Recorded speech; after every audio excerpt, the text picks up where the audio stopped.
Welcome to In the News for May 22nd, 2026. I am Brett Burney from appsandlaw.com. And this is Jeff Richardson from iPhone JD. Hey, Brett. Jeff, we're just a few weeks away now from the next keynote presentation by Apple, WWDC, the Worldwide Developers Conference. We knew that this was happening. I think we've mentioned this date already, that we know. Like, it's actually an entire week where a lot of developers, well, I guess they still go to Cupertino, right? And they attend Some classes. do. A lot of virtual now, right? A lot of it can attend virtually these days, but it's an entire week of fantastic classes. I know you and I have gone through, and we get to listen to even some of them, because some of them, they do open it up to the public. But it's typically kicked off by a big keynote presentation, right? And sure enough, on June 8th, I believe, starts at 10 a.m. Pacific time. So that's 1 p.m. Eastern time. You can even add it to the calendar. How convenient. Thank you, Apple. That they make some big announcements. And this one's even going to be a little bit bigger, just for the very fact that it could be the very last presentation that's going to be led by Tim Cook before he hands over the reins to John Ternus. Yeah. I forgot to even mention in my post today that Apple did announce the date this week, June 8th. And that's because in my mind, it's WWDC is so predictable every year that I had long since put, noon Central on June 8th was on my calendar as, that's pretty much going to be the keynote. And sure enough, it was. That's fine. There's nothing wrong with predictability. It's nice to plan for it. And we've been talking about WWDC. Yeah. I love WWDC as a non-developer, because this is when Apple, pulls back the curtain and shows us what the operating systems are going to be in the fall. And so we're going to get the next operating systems. It'll be iOS 27 or iPad OS 27. And so that's always interesting, because, there's always some cool new software features in there. And the software features are the things that are far less likely to leak than hardware features, because just the nature of making hardware, there are people actually putting things together, and some of them leak to the press and stuff like that. So the hardware we tend to know about, but software, so I think that there, we know from history, there will be surprises, and that's great. But then the thing that makes this year particularly interesting is, the AI story. We've been talking about AI for so long, and AI has been an important part of Apple's WWDC keynotes for the last couple of years, most notably a few years ago, where they announced a bunch of features that they could not deliver on. But what we know, because it's been announced, is that Apple is working with Google with their Gemini model, and they're going to be integrating that. And it is just going to be really interesting. Up through now, the only thing publicly said about the Apple and Google collaboration has been like a 2-sentence statement that Google's the one that made it, not Apple, a couple of months ago.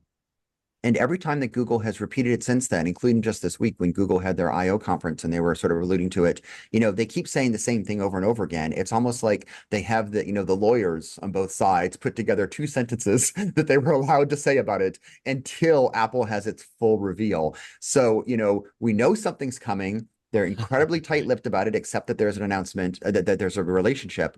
And so that's going to be really interesting in June. So it's a lot to look forward to, coming up. I mean, just a few weeks. I mean, that's right around the corner, right? So this is exciting. This is cool stuff. Most importantly, we always try to decipher what the little visual logo is every year. I have no idea what this is. It's a glowing it's like a bird. Is that Swift? Maybe that's the Swift operating system, which would make sense because developers, but because it's the glowy, I wonder if it's something to do with Siri or some AI tool or so. Sorry, I got to turn all my I just think it's a cool logo. I mean, I do agree with you. There have been times in the past where the logo has, given you somewhat of a sneak peek. My guess is that there's not something there this year, but who knows? Who knows? We'll find out soon enough. Well, among many other things, Apple celebrates the Apple Design Awards, or they give out the awards, I think, during WWDC, but they announced them several weeks. And then you did link to this week. Apple introduced the 2026 Apple Design Award finalists. Now, when we say this, we're really specifically talking about apps, right? These are really apps. It's not just not designs for hardware products, although that would be fun, I guess. And I guess maybe Apple does that to some extent. We've talked about these over the years, though, over the 5 years we've been doing this. And it's always fun to kind of look at these and say, oh, yeah, I know that app, or I know that app. But I think increasingly more and more over the last 2 or 3 years, Jeff, there's a lot of apps in here that I'm not even aware of. And I'm like, hey, I got to try those. Yeah. And again, these are apps that are doing something. I mean, it's a design award, right? So it's Yes, like the right. fact, the way the app is put together, whether it's the user interface, or sometimes it's more than just the Chrome of it. Sometimes it's just the way it puts together. But something jumped out at Apple, and they're like, this Yeah. is worth commenting on. And again, the thing that interests me every year, and I mentioned this, is like that there's so many things I don't know about. I mean, just to give one example, there's a Right. a camera app from a company called Not Boring, which is always such a funny name, and they have their Not Boring camera app. And I actually haven't heard about that. I have heard about that over the years. I haven't tried it, is what I meant to see. And so now that that's something that was on my radar screen, but not something I was using, now that they've had Yeah. at least a finalist for a design award, we'll see if they win it. I'm like, that is interesting, and I may look at it. Another one that falls in the category, I know Vision OS interests me particularly because I love my Apple Vision Pro, but there's an app that they came out with, I think last year, called D-Day, the Camera Soldier, and it's basically Yeah, just I like just saw that. everything Yeah. about D-Day, but apparently it was supposedly it was put together incredibly well with like a lot of original source material. It strikes me as like just like if you go to like a really well done museum that does a fantastic exhibit on something that you sort of Yeah. like really feel like you're inside of it, and it's this and that, and it's things are virtual and in the real world sense of it, that this app did. And when the app came out, I was like, oh, I should check that out on my Vision Pro, and I never did. And so now that I've seen it there again, I'm like, okay, You great. got But to. then there are just so many apps in here that I have never heard of at all, on everything from tide guide for charting the tides and stuff like that, good on them, because that's, I think, the real, what Apple's really trying to do here is give some Yeah. people some publicity, give them a pat on the back for doing a good job, and then give them some publicity so that people can pay attention to it. So what I plan to do at some point is sit down and go through this list and see, what do I want to check out, and just download it. Right. And maybe it'll be something that'll become a big part of my life, maybe not, but it's at least a list of things that have got the big thumbs up from Apple, as this is worth checking out. Have you not tried Pickle Pro? Have not tried Pickle One of Pro the yet. most impressive native gaming experiences for Vision OS. That means you have to try it. It also happens to be a very fun pickleball game. I would like to have your report on Pickle Pro for Vision OS I as will soon give as you the possible. pickleball report. Yes, The other indeed. one quickly, I laughed at when I saw it. Where is it? Oh, Power Wash Simulator. I Now, laughed at that one too. I agree. I know that this sounds crazy, but I got to tell you, I know on the Xbox, I came across this game, Power Wash Simulator, and I don't know, there has to be certain people, and one of them is in my life, that love to power wash, and that is It's my very wife. satisfying. It's She very gets it out, satisfying. and she loves to, like, she sometimes she'll even do designs, but she just loves the idea, like on the sidewalk, right? She just like goes back and forth, and it's just calming for her. So I got her to play Power Wash Simulator on the Xbox, and now that it's available on her iPad, I don't know if I'm going to be able to grab her away from it. I love this. True to its title, this hygienic game is inexplicably satisfying. Oh man, these are fun. Also available for the Vision Pro, so I'll have to see what the Okay, so you full got Pickle immerse. Pro and I got a Power lot of Wash things to Simulator. do. Wow. You got a lot of Vision Pro going on. Okay, that's hilarious. But anyway, that just I love seeing all these announcements coming up right before WWDC. And another one that you did actually link to today, I feel like that they've done this a few of the years. Apple Yeah. unveils new accessibility features and updates powered by Apple Intelligence. Now, most people would say, well, if you're not, of that group, or you need accessibility features, maybe you don't pay attention to this. But Jeff, I remember over the last couple of years, we love seeing this list because it's some really amazing offerings and features and functionality that is being added to the Apple devices. And even I got one of the pictures here behind me. They're even coming out with with a hardware product this year as Mhm. well. Yeah. So, I mean, I of course agree. We say this often, that things that, I mean, we want great accessibility tools because they're fabulous for the people that have a dire need for them. We also want Yes. them because it always ends up pushing the platform, and things that start up as an Yeah. accessibility feature then bleed over and are developed further, and they become something that all of us end up using. And so, and a good example of that is one of the things that they let off talking about today was people who have issues with sight can use their iPhone Great to video. look Yeah. around and to get information about the world around them. And versions of this have been around for a while, where you could look at something, or you put your iPhone up and it would tell you this is the door is closed, so that if you are either blind or have limited sight, it could, tell you about the world around you. And they have Mm-hmm. examples that they're coming up with now that you could like scan a document like a receipt, and it says, you know, this is a receipt for such and such a service, and this is how much you Yeah. owe, and all those sorts of things. And so that is immediately useful for people that have limited sight. But this is a perfect example of what we're talking about, because this exact same technology is what Apple is going to be putting more into, not just today's Vision Pro, which is big and bulky, but the future Mm-hmm. ones that will be much smaller, that are part of your glasses, so Yeah. that, you know, we will have a world. I just don't know if it's 5 years, 10 years, 20 years, but I am 100% convinced that we will have a world where I will be wearing something that looks like regular glasses, but when I look over at something and I'm not exactly sure what it is, somehow Apple will use this same technology of, and this is using AI, of course, too, of understanding the world around me, and it will be able to tell me, oh, you know, what you're looking at is the Mona Lisa, which is a very famous painting in the Louvre, or whatever it is. Right. But Right. it will be able to understand the world around me and augment my reality in a way that is helpful for me. And so that's why, you know, this stuff is cool for everybody. I also like the fact that, as you alluded to, Brett, it's been a couple of years ago. Apple would announce their annual accessibility improvements at the WWDC conference. They would Mm-hmm. start on Monday with the keynote, and then throughout the week, they would have sub-conferences, and one of those sub-conferences was accessibility. But there are so many announcements during WWDC every week that I love that for the last couple of years now, they have pulled those accessibility announcements out of WWDC. They brought them forward a couple of weeks to this week. It happens to be Global Accessibility Awareness Day this week. And so that's, you know, that's their hook for it.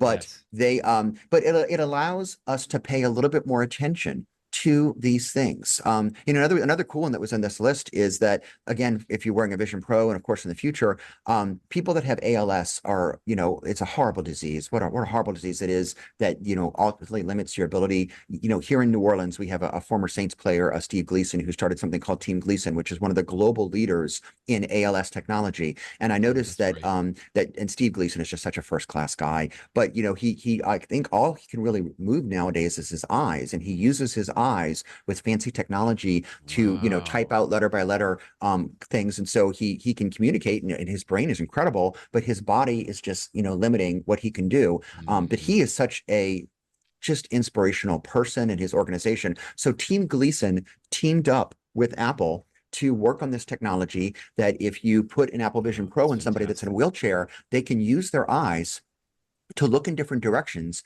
and control the wheelchair, which basically means you are giving Wow. somebody who cannot use their hands or their feet to move the wheelchair, you are giving them the gift of mobility, because they can look around and control the wheelchair. And I know, again, there's, you know, a limited number of people who will use this today, but for them, it's going to be It's incredible. And then, huge. just like I said, as this type of technology develops, it is going to expand, and it, you know, in one way or the other, I guarantee you that this particular technology, controlling a wheelchair, if all you have is your eyes, is going to branch out into something else that's even more useful for more people. So, Mm-hmm. so this is, I love these announcements. It's a great press release. It's got awesome videos in it. The one that's behind you, by the way, Brett, which is, Yeah. what are the name of those things?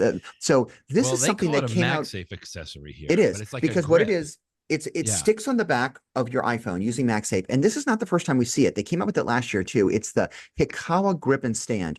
They came Yep. out with this, I want to say 1 year ago, maybe in 2 years ago. And when you look at it, it's sort of big and bulky. And you're like, well, Look why at would you this. want to have Yeah. something so big and bulky on the back of your iPhone? And the answer is that if you have a hand that has something that limits your use of it, for example, in the picture that you were showing right now, they Mm-hmm. show hands that people lost a finger, you know, through an Lost it. accident or something, like you lose a Exactly. Look finger, at that. or maybe Yeah. you have limited abilities to move your hand, your motor functions are not working, you know, as you would like. And so you need something that's bigger, that has a big hole in it that you can put one of your fingers in, to Right. give you the ability to securely grip your iPhone. But you also want to have something that looks sort of cool. And so they designed this thing about a year ago, and it sold out almost instantly, even though it was expensive. It was like $80 when it came out.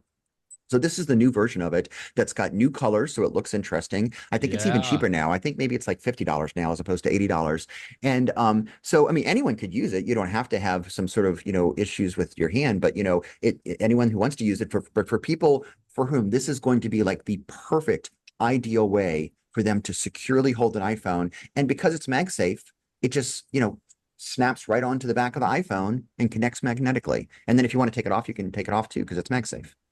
I want to try one because I feel like MagSafe I don't know that could be that secure, I guess. Oh, I think it Because actually I is. thought when I saw this, and here they mentioned pop sockets here. I mean, Yeah. I have never been one to put a pop socket on my phone, but I see them everywhere. Hmm. You do too.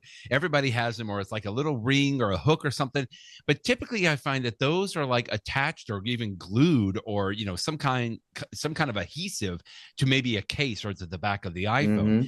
But this here is just a MagSafe, which means like, I mean, will it hold? Does it hold enough? Obviously, it does. They're not going to throw something out there that's not going to work in this way. But anyway, I got to go to an Apple store and try it. Yeah, I I can wish allay was in those Los feels, Brett. Angeles. Yeah. They are nowadays the magnet in MagSafe is actually very strong. And I've actually reviewed. I'm the name of it is slipping me. I have it in my bag. I use it every once in a while. But I actually reviewed something maybe a year or two ago that sticks to the back of it. It wasn't made by Pop Sockets. It was another company, but it was the same Okay. idea that it gives you like a little grip. And I can tell you from experience, they do work. I mean, it They is work. possible. Okay. Of course, it's a Okay. magnet, so you can pull it off, but it's more than secure enough. Because I used to be worried about that too. I'm like, the only way I Uh-huh. would really trust it is if it was glued to the back of my iPhone, but I don't want something Right. permanently glued to the back of my iPhone, right? And that's why the pop sockets people would often glue it to the original versions would glue it to a case, so you could take the Exactly. case You on put and the off. case on. Right. But no, I have no doubt that this particular device they're announcing right here is going to be Okay. secure enough Okay. based upon my experience with other companies that use the magnets and MagSafe to Yeah, these securely just look hold an iPhone. interesting.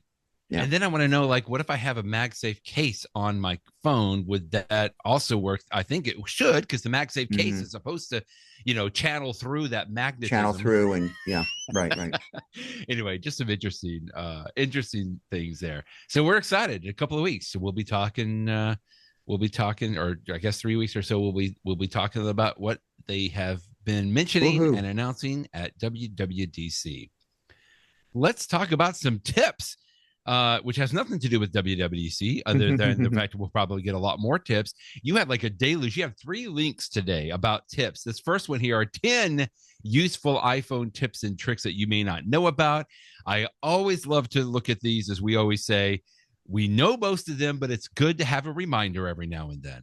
Yeah, Juli Clover's got 10 tips. Tim Hardwick had 15 Apple Watch tips. And then Eric Griffith of PC Mag had 109 iPhone Yeah, tips. he had And he anytime wins. they come up with a lot of tips, especially the bigger lists, there's going to be things that you know about in here, hopefully. Yeah.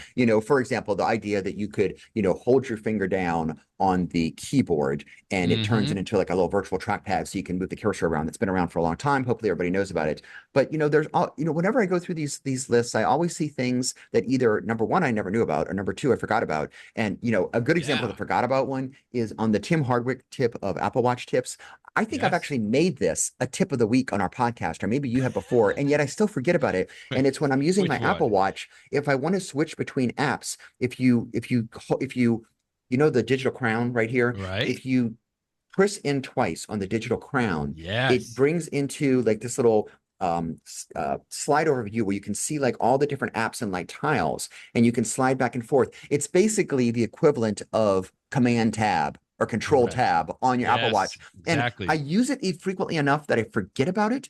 But then when I saw this tip, I'm like, oh yeah, that really is useful, because although I don't use a ton of apps on my Apple Watch, I do use them sometimes. And it is a really convenient, it's a lot more convenient than going to the grid or the big list of apps Oh and yeah. scrolling down to Oh the yeah. name. Because the reality is the few apps that I use, because I use apps relatively infrequently, there's a good chance they're going to be in like one of the last 3 or 4 apps I've used, if not the last app I Exactly. use. So it's far more, I just have to remember it's far more useful for me to do that double tap on the digital crown and go back 1 or 2 apps than to pull up the list of apps, find something, blah, blah, blah. I'll tell So you, I anyway, use this, this all the go. time when I Mhm. run. I start my workout for an outdoor run, right? And so that's the app on the face. But I like to listen to Spotify in music in Spotify while I run, and so I want to keep the workout app still Mhm. running, but I'll double press the crown to switch to my Spotify app, so that's the watch face that's showing, so that I can jump back and forth on music while the workout app is still going, and then I can jump back and forth. So yeah, I'd use that all the time. I like that one. One quickly that I saw from Juli Clover that I don't think I knew about. I love using my iPhone to set timers, and I've even added the timer button in the control center. But if you Mhm. do that, if you add the timer button in the control center, one of the things that she says is that you can tap and hold on the timer button in the control center, and it'll give you like a little slider so you can set it for 10 minutes or 15 minutes. A lot of times I just ask, she who shall not be named to set me a timer for so many minutes or so. Or sometimes I will go into the control center. But if you have the timer button added in control center, if you tap and hold on that there, you can actually have a little slider so you can say, slide up and down for 10 minutes or 15 minutes or whatever. I just liked that one. I thought that was that one jumped out at me too. I have the alarm clock in my control center. Yeah. And if I can tap it to instantly go to my alarms, because I usually set an alarm every night because I wake up at a different time every morning. And so that's really useful. But I'm actually noticing right now that if I hold down on the alarm widget, whatever you call it, I see an option right there to start timer, which is actually a little quick jumping into there. Yeah. It's one of the best hidden secrets on the iPhone is it's not just that you can tap an app or a widget or whatever, but holding down will often give you a whole bunch of other options, and you're like, oh, well, that's really cool. It's like it's a power tip that's been around forever, and yet I'm constantly amazed, like, oh yeah, that's really useful. That's awesome. What did they call that when that first came out? The first iteration, 3D touch or something like that. There was some weird name that they had. Something like that. Yeah, exactly. I can't remember now what it is, but you're right. It is so ingrained. One of the ones that I remember you brought up that I didn't know about, if you tap and hold on the App Store icon, that can get me directly. You can select updates from there, because I always like to make sure that my apps are updated. I would normally have to go to the App Store, tap on my little face, go down and find updates, and it was like, and then you need to just pull down to get it to refresh. Yeah. You saved me like 4 taps just being able to tap and hold, and most of the apps allow you to tap and hold, and really it's some neat little shortcuts in there. Okay, those are good. I didn't have a chance to go through all 109 hidden tricks from Eric Griffith here, but there was just some good ones as I was flying through. But again, always fun to kind of just go through and make sure that you're not missing any of them. Store, friend Dave Sparks has been talking about for a long time. Why isn't there a section in the App Store where we can buy Apple Watch faces? Now, this may seem a little silly when I mention it, because you can get Apple Watch faces. It's just they are curated right now from Apple, right? If I'm not mistaken, there's a ton of watch faces in there, but they all come from Apple. And I've seen some hacks, and you have too, where people have kind of gone through and they develop their own watch faces, and you can throw those in, but it takes some hoops to jump through. And I think David Sparks has been asking this question for a long time. Why don't we just have an app store for Apple Watch faces? I'd probably spend a little bit of money there. Well, I don't know how much money you're going to spend, Brett, but I mean, all you need to do is spend a few $1,000s on an Hermes band, and then you get the Hermes watch face. So, there, depending upon what your budget is. But no, it's true. I know that Apple is, doesn't want the chaos that of a bajillion different watch faces, but they don't have to have it. I mean, they could just have an app store. I mean, even if they just selected the top 100 that they approve, there's no question in my mind that there are developers out there, very smart developers, that would come up with some really good watch faces that would be more exactly what I want. I mean, Apple has an okay variety. I mean, believe me, I do change my watch face from time to time because I like when Apple comes up with interesting things. For a while, it was just a week or two ago. What was it? We were announcing that they came out with this year's version of the Pride one, which is sort of colorful and fun. So I had that one on there for a while because I enjoyed it. But I completely agree with David. It's been so they could have done this so long ago that the fact that they haven't done it by now makes me think they perhaps never will. But I hope that I'm wrong on that. I mean, heck, we got a new person coming in. Maybe Tim Cook didn't like it. Maybe John Turnus will say, I'm so glad that I'm in charge because this is the one thing I've been wanting to do is be able to have an Apple Watch store for watch faces. One can always hope and dream. Let's switch gears a little bit and talk about passwords. One of the favorite topics for a lot of people. Although I loved this article from 1Password that you linked to. You and I are big fans of 1Password. I mean, goodness, we both have been using it for, it's got to be almost 15, 16, 17 years now. It's been out for a very, very long time. And through those years, I've always appreciated the fact that they are very transparent about how they take care of security, what they do with your information. They have always been fantastic. And this article is no different. This just came out, yesterday, or a couple of days ago. The architectural reason 1Password can't read your vault data. Because, I feel like a lot of people ask, 1Password and many, many other companies are like, oh, no, we can't access your information. But you always kind of question that, right? You're like, really? Are you sure there's not some kind of a backdoor or way that you can get in? Because I feel like through the years, we have been kind of hoodwinked a little bit by some companies that maybe don't have the same integrity of some of these companies like 1Password. But man, they lay it out here. I mean, you can get as deep into the weeds in cryptography as you want to on here, but I just really appreciate that 1Password goes to these links, to make sure that they apply resources to give us the information to make us feel a little bit more confident about using it.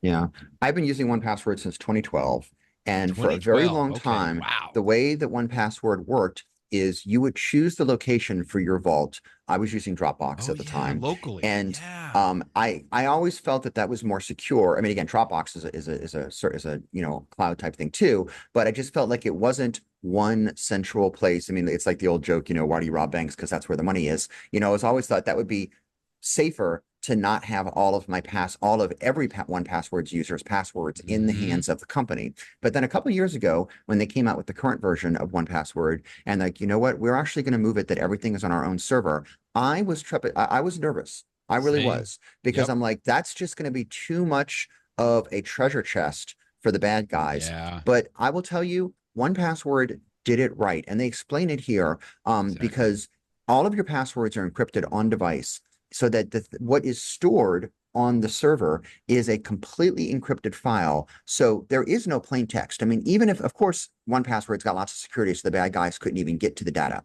But even if somehow, maybe a rogue employee or something like that, even if somebody actually got to the data, they would still just see a bunch of jumbles of ones and zeros without having, because the two-factor stuff, without having the keys that are on your own personal device, they would not be able to decrypt it and see all of your passwords. And I know that that's hard for people to think about, because they're like, oh, well, my iPhone and my iPad and my computer, my PC, my Mac, they are all syncing with the 1Password website. And so, of course, my passwords are just sitting, my great password of fluffy123 is right there on the 1Password website, and the bad guys can get it. But the reality is, no, that's not what's on the 1Password website. It's completely encrypted. And in fact, one of the things I like about 1Password is that, unlike some of their competitors, they have a more sophisticated system, that it's not just your own password it's not just your own master password, but like your master password is encrypted with a whole bunch of things. They've talked about that before too. So like, I mean, I guess nothing is, completely forever safe, but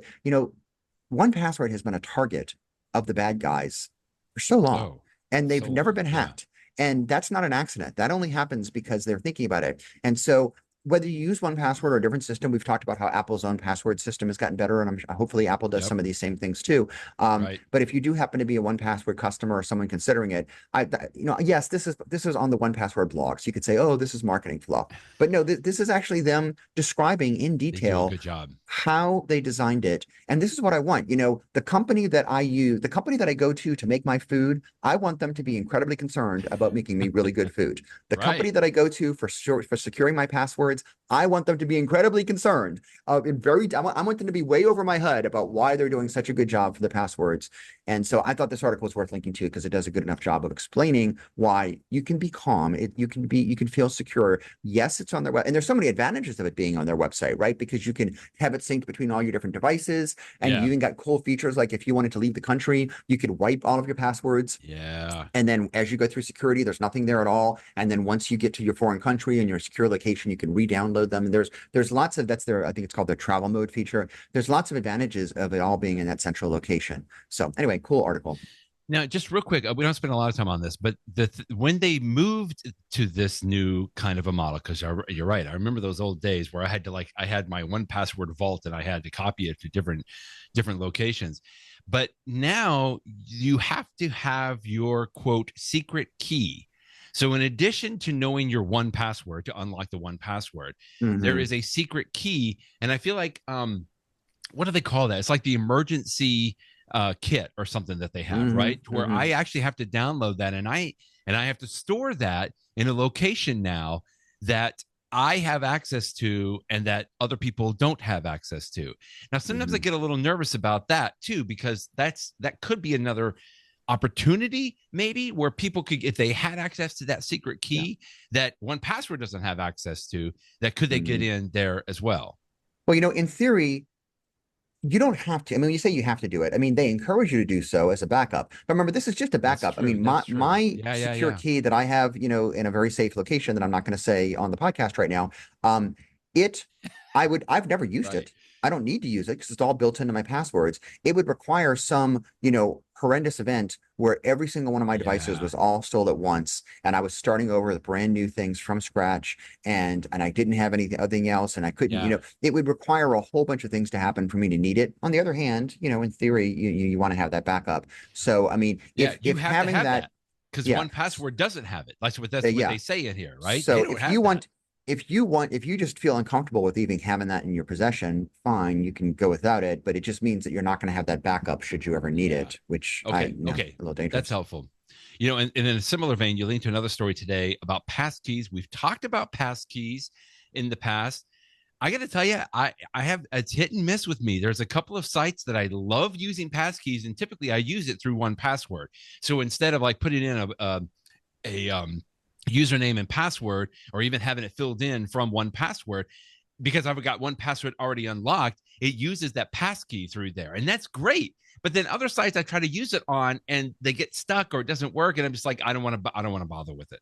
Yeah, the reason I linked to this, because passkeys have been out for a little while now, but of course they're still not mainstream, is that this was an article by some smart folks at the New York Times saying that we actually think that we've turned the corner, and that it's okay to start using passkeys because they do provide greater security for reasons we've talked about in the past. There is no password. So the bad guys, the hacker that is in Russia can't steal your password because there is no password. It's a passkey that's stored on your device. The bad guy in Russia would have to somehow, fly over to America or wherever you're located and steal your device and then have a bunch of your other information to be able to use it. And so passkeys are inherently more secure, which is a good thing. They are still a little foreign to people because it's different. You need to use a password manager because you need to have a place to, unlike a password, which in theory you could remember your password, but that would be silly to do that because we'd forget things. Everybody should be using a password manager anyway, but you certainly need to use a password manager if you're going to use passkeys because you need to keep them someplace. And ideally, you would want to have a password manager that works on all of your different platforms, which is like, for me, I like 1Password because it works on PC and Mac because I use both. If you don't use PCs in your life, well, then that's fine. You can keep your passkeys in just the Apple Passwords app or something like that just works on Apple platform.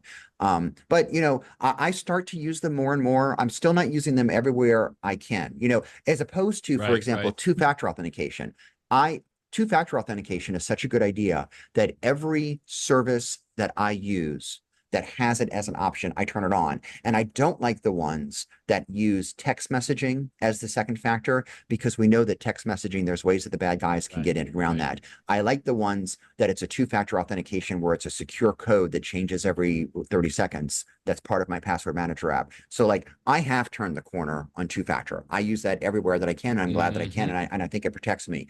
I haven't yet personally turned the corner on passkeys, using them everywhere I can. But articles like this make me think, okay, maybe we're getting there. We talked about Apple Watches, but the Faces, here's an app that I remember we talked about several years ago. Yeah. And you mentioned today that you still use it from time to time. It's called Micro Browser. It literally is like having a web browser on your Apple Watch. I think maybe I can count on one hand the number of times that I've used it, just because it's not the most pleasant experience. Oh, so you have the app too? Yeah, I do. Oh yeah. Because I remember I was talking about this several years ago. But it is nice to know that it is on there if I should ever need it. Like, I think the times that I've used it, I didn't have access to my phone. My Apple Watch is cellular enabled, and so it's like I needed to look something up. It's painful, but it can work. Yeah, I'm searching right now. When did I thought I reviewed it, but I'm actually not seeing a full review. Maybe I just mentioned it before and didn't write a full review of it. But I've had it for a long time. It only cost a few bucks. And again, using a web browser on the tiny screen of an Apple Watch ain't ideal. But there have been times, and I normally have my iPhone with me, but sometimes I just have my Apple Watch, and my Apple Watch does have cellular. I can't tell you that I get the full advantage of paying $10 a month to AT&T for it, but I sort of have it as a security blanket, for those times that I am just by myself. I like knowing that I could communicate with the outside world if I needed to do so. Right. And so, but in those circumstances, there have totally been times where, I need to check something on a website or see something real quick. And I tell you what, it does work. It does work. I mean, typing in a URL on that tiny little Apple Watch keyboard ain't great. But once you have typed it in the past, once you do it once, you can save it as a bookmark, and then it's easier to get to that website again. And there have been times that are like, I just want to double check something on this website.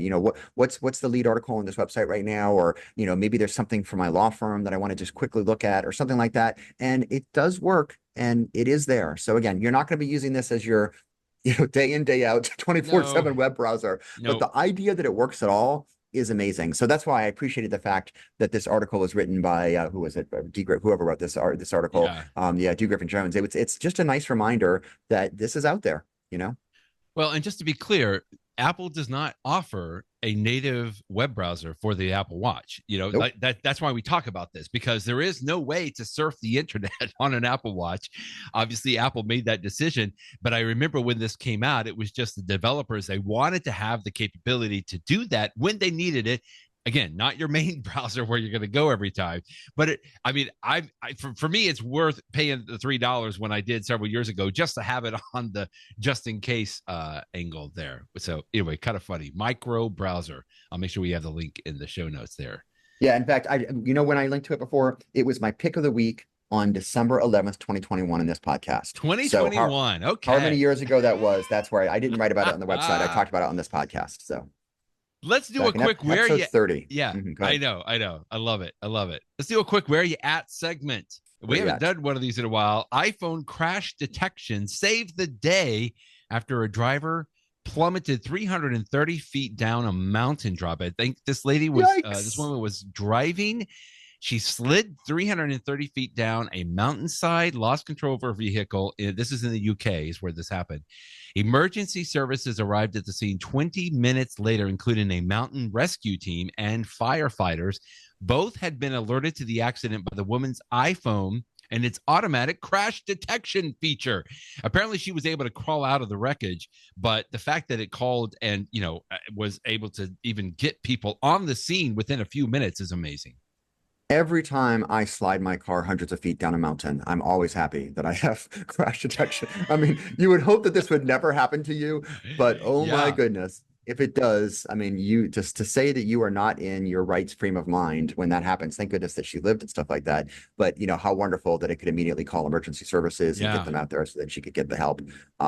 This is like the insurance policy. You hope you never need these features, but oh my goodness. How incredible that they're there. Well, not just crash, but the fall detection. Last week I was talking about this story of my mom from a couple of weeks ago who did fall. Now, thankfully, she's okay, although she's got some bruising. She broke her nose. But I was talking to my sister just a couple of days ago that when my mother fell, she actually called my sister first. Right. So the Apple Watch had already started calling emergency services. She called and was talking to my sister. She told my sister I fell, but then it cut my sister off because that's when the Apple Watch called emergency services. And so it cut my sister off because it was calling emergency services so that my mom could talk to the emergency services. Now, that was fall detection, which is just as important, I think, as crash detection. But again, it's so important to have an awareness of these tools. And there was a few comments on the YouTube video last week, Jeff, where people were talking about it. Like, this is just great that they have the capability. I think one commenter said that she had fallen. She was okay, but the Apple Watch detected that she fell, but she was able to cancel it because she didn't need any emergency services. But man, again, just fantastic to actually have that capability. Like you said, it's kind of a nice insurance on there. Let's talk about football. Football is immersive life. There's a couple of stories you linked to I thought was interesting. Apple takes soccer immersive with Real Madrid, which is a football team, but now you can watch it on the Vision Pro. And I think you said that you actually watched this. You're not a big soccer fan, but hey, it's on the Vision Pro. You got to check it out. Yeah, it's really, really good. I'm not a soccer fan, but I mean, Real Madrid is that's the premier team in Spain. I think doesn't Real mean royal in Spanish, I believe. That's Yes. that's their premier team, Uh-huh. and um soccer fans are rabid. I mean, let me just say that. I would say sports is really cool on the Vision Pro. I talked a while ago about how there were 6 Lakers games this year that were Yeah, on the the Vision Pro, basketball. and it was Right. just so fantastic because, I mean, that's the sort of thing that you want to feel like you're there. You're looking up and down the court. You've got the fans around you. It just really, it's so much more. I hate to say immersive because it's technically immersive video, but you just feel so much more immersive at a game, any sort of a sports game. So that's why I was sort of curious to check this out when it dropped late last night.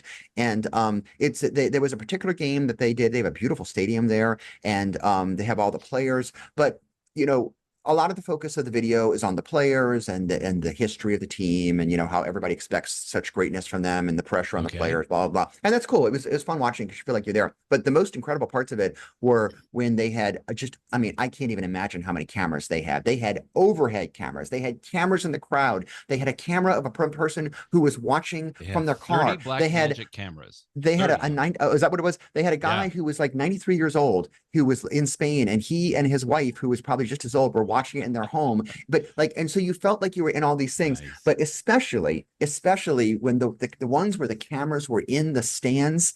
I mean, I know from watching my Ted Lasso episodes that soccer fans, They're rabid. football fans in Europe are really big fans. I mean, I think that the American football fans are fans of their team. That's Yeah. nothing compared We to don't soccer. compare. And Right. so when you have this angle where I feel like I'm in a seat next to all these amazingly amazing fans around me, and the sound, and everywhere I can look, and it's the lights of the stadium, and Brett, I got caught up into it. I mean, I was cheering. I Really? mean, I was a You're fan. I'm becoming a like, fan. this is awesome. This is awesome. And spoiler alert, but you can imagine the outcome of the game that I won, that I watched last night, that they finally do score and win the game. That I never gets about soccer. Like the score is like 1-0. I mean, it's just such the opposite of American football or baseball. Right, They have right, such low right. scoring game. But when they do make that score, everybody goes crazy. And I was cheering. It was fantastic. So I It love sounds that like you had Apple fun. That's I loved great. it. It was really good. It was really, really good. They did a nice job with it. And in a similar news, you linked to John Gruber talked about the fact that Apple Tomorrow. TV Yeah. is going to broadcast an entire MLS match. So we're not the Premier League, right? But we have Major League Soccer here in the United States. They're going to broadcast an entire match shot using iPhones. So not quite the Black Magic Hmm. immersive cameras, but iPhones nonetheless. That's pretty amazing.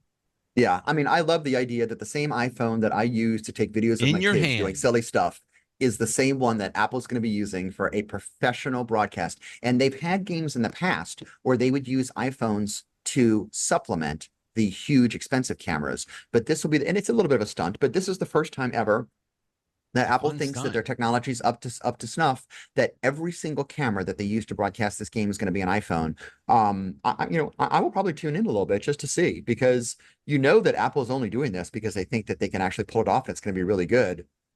And I'm that's sure really it'll be great. interesting. Really I interesting. remember Gruber mentions that last year or maybe earlier this year, they use iPhone 17 Pros to Hmm. Hmm. for Friday night baseball games. I remember we And I've talked seen about that. that Yeah. Yeah. because Yeah. that It's looked pretty interesting. awesome.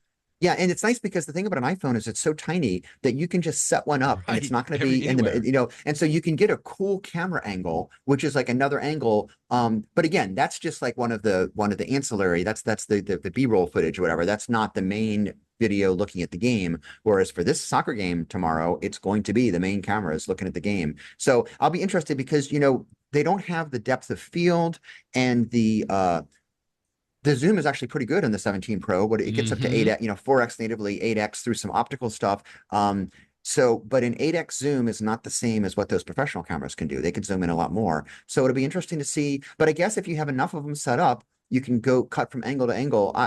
I'm fascinated just from a technical standpoint, what Yes. decisions they're going to make, because I really think it's going to look like a different game. I don't mean look like a different game because of the quality of the camera. I mean because of the placement of the camera and the angles that they use. I think it's going to have the broadcast is going to have a different look to it. It's just interesting.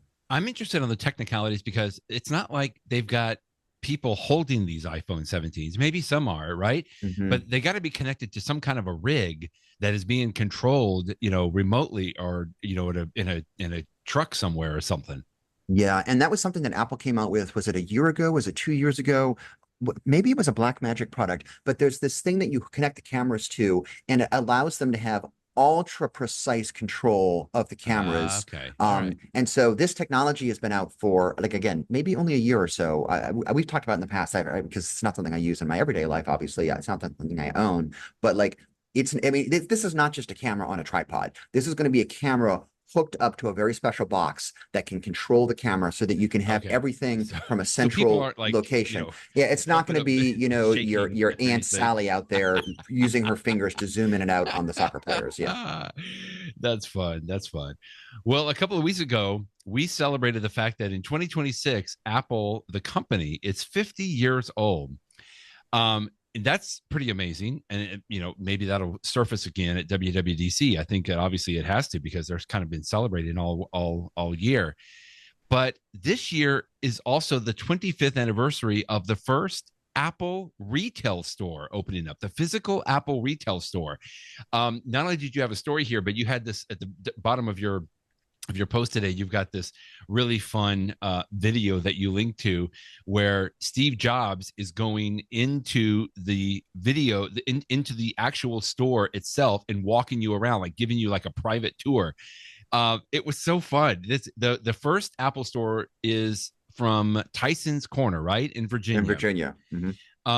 I don't even know how many Apple stores that they have now, like the actual physical Apple stores. It's got to be a couple of hundred or Hundreds. so. Yeah. Maybe I'm not really sure, but there's some of them are just so memorable and incredible. When I travel now, I like to go and visit any kind of an Apple store if I possibly can. But seeing where we've come from, I remember on this little video, Jeff, I was watching, it just made me laugh, because Steve Jobs goes in and says, well, here's where we have, the home type computers, or here's where we have the professional computers. And every single one of them is connected to the internet. He's talking about that like it's like, wow, you could go in, but that still rings true, because what he was showing there was the fact that anybody could walk into this Apple store and get on and start using an Apple computer. And to this day, a lot of people will just do that. A lot of people will just jump into an Apple store and check their Gmail or something. It's like you can still use them just like you used to, like they had it all there. And that was a little bit revolutionary than the old days of when we used to go to, CompUSA or Best Buy and some of these other stores and not be able to use it. And they sort of revolutionized it. It was a big deal when this store opened, I remember. Yeah, you say it's funny that he boasts about the fact that every computer's on the internet. What I thought was even funnier was that Steve Jobs boasted about the fact that if you haven't yet tried a laptop with Wi-Fi, you can actually see what that's like to have a laptop that you can pick up and it will continue to use the internet. It's like, so back in 2001, that was new technology. So Apple did not invent the wireless stuff, but they sort of popularized it when they came out with the original Air, what is it, the Air, what was the name of the first wireless router that like Apple the sold? iBook? No, The the standalone thing that looked sort of like a spaceship. It was like a big blob. But that was a big deal when Apple airport. Thank you. Yeah. The airport, when they originally had airport and they had the keynote presentation where Phil Schiller jumped holding an Apple laptop. He jumped from above just to show that he continued to use the internet even without no wires. So this video is funny because 25 years ago things were so different. I still can't believe the first Apple store was 25 years ago. In my mind, it was far more recently in Apple's history when they started to do it. But even though you laugh, as you say, about, features that he shows off in the store, the technology is old. They used to have the kids section with the balls that the kids could sit on and use computers. Apple stores today are very, very different than those. And yet the spirit, I think, is still the same. It's still a place that you can go in and you can put your hands on technology. Back then you were looking to see what is an iBook. Today, you might look to see what is an Apple Vision Pro, something I'm not going to buy, but I just want to play around with it and see what it's all about. So, but the idea is still there that you can try it, that the people that work there are not working on commission, so there's no hard sell to buy stuff.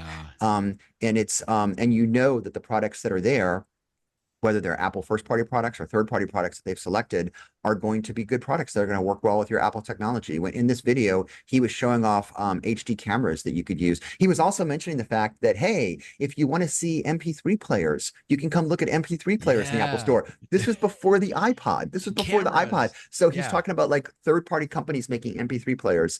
But the spirit's still there. So, what a smart decision 25 years ago for Apple. They brought in Ron Johnson, who led this effort. And, I just love having Apple stores. And I still enjoy having an Apple store right here in my hometown of New Orleans, because it's a dependable place you can go to. I often go there to pick up my products on day one. Like when the new iPhone comes out, I go pick it up. Same. And I know if I ever need like a cord or a part, that you're going to be able to find something that's dependable there. It's not going to be crap, that you would find at some other electronic store. It's going to be good quality stuff. So I love it. You mentioned this little kid section. It had to be 10, 11, 12 years ago. This is where I would take the kids out Saturday morning. We'd go get breakfast somewhere so that, mom could have some mommy time. And then I'm like, well, we got to stay out. So we would go to the Apple store, the local Apple store, Jeff. And they still had those little black, little bouncy balls. They were perfect for the kids because, they would like jump up and down on them. And sure enough, the kids would sit there for like an hour plus playing whatever video games are on. At first it was the laptops, and then it used to be the iPads. But I mean, all those bouncy balls, I remember so distinctly. It was so great for the kids, and they all loved it all the time. Oh my goodness. Nice walk down memory lane there. In the know. A quick one here, which I got to be honest, I didn't know too much about this until I started reading about it. The iPhone now, I think this came out with iOS 26.4 or maybe in just 26. We always talk about the zoom function on the cameras and how good it really is, especially if you have one of the Pro models. But even if you have a regular model, the zoom functions on the iPhone cameras are amazing. Well, with iOS 26, or I think it came out new as it says right here in 26.4, is something called audio zoom.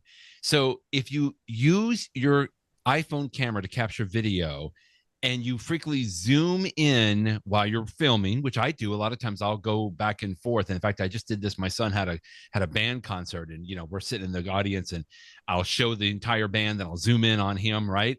Well, there's an audio zoom function in here now that you can turn on. That recorded audio is then focused on the subject when the camera is zoomed. This was just interesting. You got to go to the settings app. You scroll down and you find camera in the settings app. And then if you go to record sound, there's a little section called record sound. There's a few other options that are in there, which are kind of cool, actually, including wind noise reduction. But you can turn audio zoom off or on. Now, I can't determine whether by default that it's on or off, because I found this other story here, which I thought was interesting. While that sounds cool, the audio zoom, this person, Ava Biswas on iGeek's blog, mentioned that she hated it. She was using it. She would zoom in, and when she zoomed in, the audio, she said, started sounding a little messy. It started sounding a little distorted because, the iPhone camera, the iPhone microphone at that point was trying to be focused on whatever you were zooming into, if that makes sense. So she recommends turning it off. So maybe play around with it just a little bit. If you regularly do something where you're recording video, you do a zoom on a subject or a person or something, and it sounds a little off, the audio sounds off when you're zooming in, well, then go in, you can turn this off. You go to settings, go to camera, tap record sound, and you'll find a toggle for audio zoom right there. And you can determine whether or not that it's something that you want to keep, or you can turn off if it's not sounding the correct for you. I leave mine on. I feel like the little bit that I've done this, I haven't really found that it's been an issue. And I just kind of like the idea that when I do zoom in on something, that it's going to try to focus as much as possible, and recording whatever the subject is that I've zoomed in on. Otherwise, you can turn it off on there. I had never heard of this before. Thank you. This is really interesting. Mine is turned on, which must mean it's turned on by default. But I can actually, I can imagine a world in which I would be zooming in on something in the distance, but what I actually want to pick up is the audio of the people that are around me. Like maybe, Yes, we're all she talking about says something that that's far away. exactly. And that would be a circumstance in which I would get better audio if you turn it off. Of course, I can also imagine the opposite. I can imagine I'm zooming in on something in the distance because it's like somebody performing on stage and that's what you want to hear as opposed to the Right. people around you. So I understand why they have that default, but I had no idea that this setting even existed. Thank you for telling Yeah, me she about it. Now, says I'll know. if it's on, she goes, here's what I've noticed. Background noise can get aggressively suppressed. So to your point, if you want, the noise around or the crowd around, she goes, audio can feel compressed or slightly artificial. We know how that sounds, right? Sometimes it just gets a little garbled, it sounds like. And small movements can confuse the mic direction, causing inconsistency. So just like if you were really zoomed in on something, if you shake the camera just a little bit, kind of, unless we have ways to stabilize that, but maybe not quite the same for the audio. So anyway, that's something. Go to settings, camera, record audio, and then you can turn on or off the audio zoom function. Cool tip. My tip of the week is I want to talk about AI, a very specific use of AI. Oh And the boy. reason I'm Okay. sharing this tip today, this is not really unique. This is not, of course, unique to the iPhone or iPad, although I am using it on that. AI has been such in the news, I mean, for years now, but especially right now. We talked about it for WWDC. This week, Google had their I/O, which is their version of WWDC, their developer conference. And like every single person that was up on stage was talking about AI. Google is basically trying to turn themselves into the AI company. I mean, they even announced, for example, that, the traditional Google search, that when you go to Google to run a search for a website, they're going to be defaulting now to like AI is the first thing, which I'm not necessarily sure I'm a fan of. I sort of like the idea of seeing a list of websites to go to. In fact, when I run Google searches, right at the very top where they try to use AI to answer your question before you even go to a website to get it. I usually find that annoying and often wrong. Oh, really? Okay. But that's just me, but whatever. So anyway, so AI is everywhere. A bunch of people are graduating from colleges and high schools, and it's been in the news this week that people like Eric Schmidt from Google were giving speeches and people were booing them when they talked about AI in the future. So AI is getting a bad rap, and I'm not necessarily saying that's wrong. There's a lot to not like about AI. A lot of the ways that Apple currently implements Apple Intelligence is lackluster, to say the least. We all know that. But I am here to tell you that AI can also be amazing. And one that I've been using, now this is going to be very specific for the type of work that I use as a lawyer, but it won't be hard for you to see how this type of thing could be useful, whether you're a lawyer or any other type of business or pursuit of life. And the idea is this, I guess I call this interrogating documents. You have one document or a set of documents, and you need to find those needles in the haystack. You need to understand it and stuff like that. In the old days, you would just read it, take really good notes, highlight it, put sticky notes on it, put flags in it so that you can get back and find things in the future. But it's hard to find stuff. And a big part of my life as a lawyer is I'm an appellate lawyer, as you know, Brett. And so I will often, I literally am working on a brief right now. I'm about to give it to the client later on this afternoon, where it's a case that I was not involved in the trial. It was a week-long jury trial. I was brought in afterwards for the appeal, which means that I had to read the entire record. This record has 23 volumes in it, and each volume is 250 pages. So what's 23 times 250? That's a lot of pages there, right? And I have read it. And I did take notes and I annotated it as I read it. But of course, the first time you read things, I picked out the stuff that I thought was going to be interesting, but it's only later when I'm working on my arguments for my appellant brief that I'm like, oh, this is going to be an interesting issue. And I wasn't even thinking about that issue, or at least I wasn't really focused on it when I read it the first time. So like in the old days where everything was on paper and it was all bound together, that would be, I would just sit there in a room with all the flipping pages and trying to find the needle in the haystack, and it would take hours. But you need it because I want to be able to cite something to the appellate court. And in fact, if it wasn't raised at the trial court level, it's waived. So like it was critical. More recently, with electronic records, I could do searches. I could put all the records on my iPad, and I can do the Command F or Control F find feature. But that is limited because just working, it's so literal. If I search for the word dog, it's not going to show me the word poodle. Right. Even though that's what matters for the appeal. It doesn't matter if they use dog or poodle or canine or whatever. That's right. And so, and plus there's things more sophisticated. Somebody might not use any of those words, but they're talking about the idea of pets. And that is relevant to my appeal that I'm making up right now that has something to do with dogs. And so you want something with comments. And so what I've been doing recently is using an AI tool. The one that we happen to use at our firm right now is called Harvey, but there's many out there, many other companies out there that do similar types of things. And I give it the entire record. I mean, the whole darn thing, not just the trial record, but the pre-trial record and everything else. And then I can ask the AI questions in the chatbot interface of, this is an issue that I'm working on. What testimony was at trial? What exhibits were talking about this issue? And it will find things for me.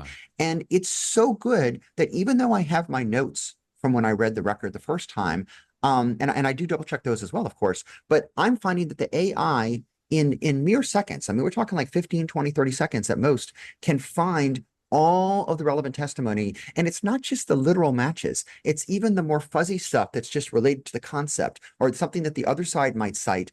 And of course, with any AI, trust but verify, right? So like it gives me an answer, but for every answer that it has, there's a footnote, sometimes multiple footnotes for every sentence. And when I click on that footnote, it brings up the actual written trial transcript where I am then looking at it and I can decide for myself, does this really say what I want to say? But my point is that I am finding things so much faster. It's completely different. It is allowing me to be more creative as an appellate attorney because I can just come up with ideas and like, was there anything on this issue?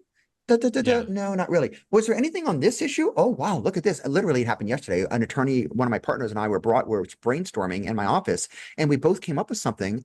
And next thing you know, within seconds, we had found this in the record. So again, what I'm talking about right now is very focused on my life as an appellate attorney. But just to step back, it's the idea that you can interrogate a document, whether it's one document or a set of documents. There's an app I have on my iPad that we talk about all the time called PDF Expert, which I use to review PDF files and annotate them and stuff. But it has a built-in AI feature in it.